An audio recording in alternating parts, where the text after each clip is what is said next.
The title of the book is Corduroy. Got it? And it's by Don Freeman. So he did the picture and Don Freeman wrote it. Let's see who illustrated. Story and pictures by Don Freeman. He did it all. So what do you think this book is about? What do you see on the cover? a button, A button? What else do you see? a corner, It's a button. And who is this? Who do you think this is? a bear. The bear? Do you think that's Corduroy? Yeah. I think that's his name. Okay, let's show you.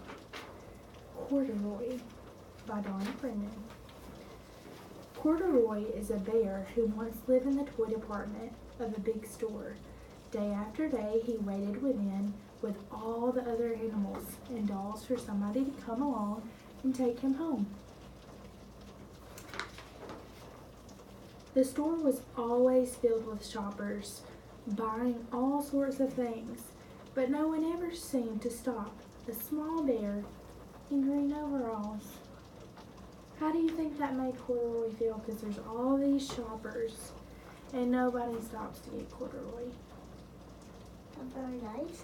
Not very nice. I bet he feels what? Sad. Probably sad. Or maybe happy. Or maybe happy. But look, it looks like he really wants to go home with somebody. Yep. So, then one morning a little girl stopped and looked straight into Corduroy's bright eyes. "Oh, Mommy," she said, "look, there's the very bear I've always wanted." "Not today, dear," her mother sighed. "I've spent too much already. Besides, he doesn't look new. He's lost the button to one of his shoulder straps." Did you even notice the button gone? Yeah. I didn't even notice. Corduroy watched them sadly as they walked away. "I didn't know I lost a button," he said to himself. "Tonight I'll go see if I can find it."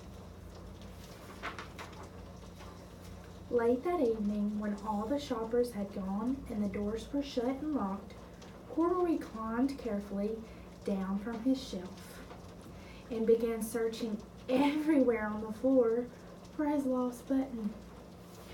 I'm not gonna find it. Why is he looking for his button? Because he wants them to give him home. He wants somebody to give him a home. Suddenly, he felt the floor moving under him. Quite by accident, he had stepped on the escalator, and up he went. Could this be a mountain, he wondered? I think I've always wanted to climb a mountain. Why does he think that this is a mountain? Because it looks like one? Because it looks like one, and he's going what? Oh, He's going up. And do you think he's ever been on an escalator before? no. No. So he thinks he's what? On a mountain. On a mountain. Why do they think he's on a mountain? Because There's steps. Yes. He just doesn't know. He's discovering. He stepped off the escalator as it reached to the next floor. And there before his eyes was the most amazing sight. Tables and chairs and lamps and sofas and rows of beds. This must be a palace, Corduroy gasped. I guess I've always wanted to live in a palace. That's not a palace. Does he know that? No. No. He wandered around admiring the furniture. This must be a bed, he said. I've always wanted to sleep in a bed.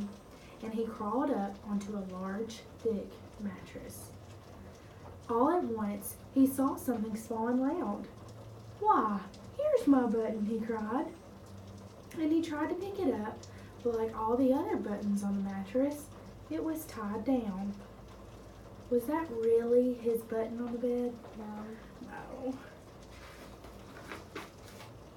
He yanked and pulled with both his paws until, pop, off came the button, and off the mattress Corduroy tumbled.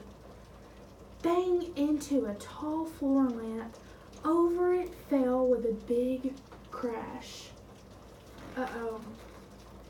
Corduroy didn't know it, but there was someone else awake in the store. The night watchman was going his rounds on the floor above when he heard the crash. He came dashing down the escalator. "Now, how in the world did you do that?" he claimed. "Somebody must be hiding around here." Uh-oh. He's talking to the lamp. He flashed his light under and over the sofas and beds until he came to the biggest bed of all. And there he saw 2 fuzzy brown ears sticking up under the cover. "Hello," he said. "How did you get upstairs?" The watchman tucked Corduroy under his arm and carried him down the escalator and set him on the shelf in the toy department with the other animals and dolls. That's really nice. Corduroy was just waking up when the first customer came into the store in the morning, and there looking at him with wide eyes and a warm smile was the same little girl he'd seen that day before.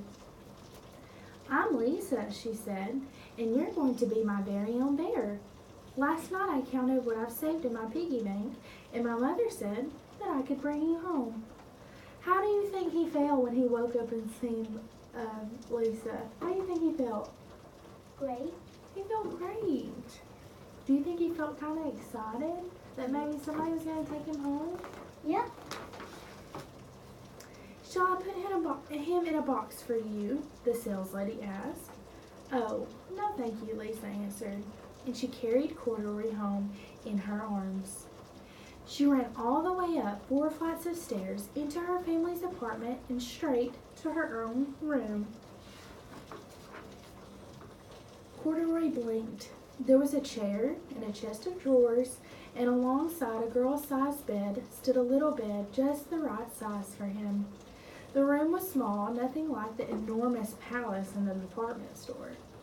"This must be home," he said. "I know I've always wanted a home." Lisa sat down with Corduroy on her lap and began to sew a button on his overalls.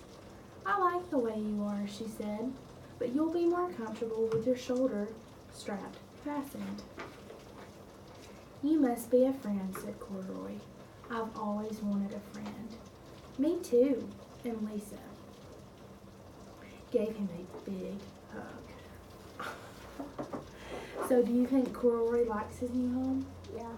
Why do you think he likes his new home? Because it has a little bed. Yes, he has a little bed. He has everything he's always wanted. Uh-huh. And look, there's a button. One button. Where do you think this is? Well, it's kind of like a pillow. Well, it's kind of like a pillow, or maybe the bed.